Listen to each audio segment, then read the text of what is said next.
సింగరేణిని నిర్వీర్యం చేసి బొగ్గు గనులను కార్పొరేట్ గద్దలకు కట్టబెట్టే ఈ ప్రయత్నాలను మేము తీవ్రంగా నిరసిస్తూ రెండు జాతీయ పార్టీల వైఖరిని కూడా తీవ్రంగా తప్పుపడుతూ ఈ నిర్ణయాన్ని ఉపసంహరించుకోవాలని చెప్తా ఉన్నాం. చివరిగా నేను ఒకటే ఒక్క మాట చెప్తా ఉన్నా, తప్పకుండా 4.5 ఏళ్ల తర్వాత మళ్ళీ మా గవర్నమెంటే వస్తుంది.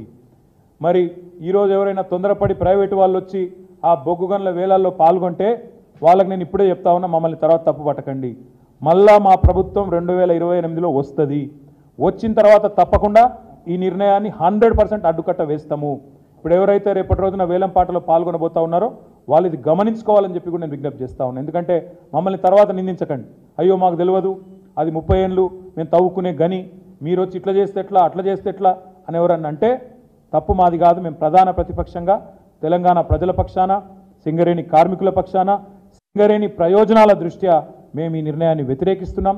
వేలంపాటను ఉపసంహరించుకోవాలని కేంద్ర ప్రభుత్వాన్ని కోరుతున్నాం. దానికి వంతపాడడం ఆపాలని చెప్పి రాష్ట్ర ప్రభుత్వాన్ని కోరుతా ఉన్నాం. ఈ వేలంపాటలో పాల్గొనే ప్రతి ఒక్కరిని కూడా మళ్ళీ చెప్తున్నా, 4.5 ఏళ్ల తర్వాత మళ్ళీ మేము వస్తాం. వచ్చిన తర్వాత ఈ నిర్ణయాన్ని తప్పకుండా 100% అడ్డుకట్ట వేస్తాం. అందులో ఎవరికి అనుమానం కూడా అవసరం లేదు. ఎందుకంటే మాకు రాష్ట్ర ప్రయోజనాలు ముఖ్యం, జాతి ప్రయోజనాలు ముఖ్యం.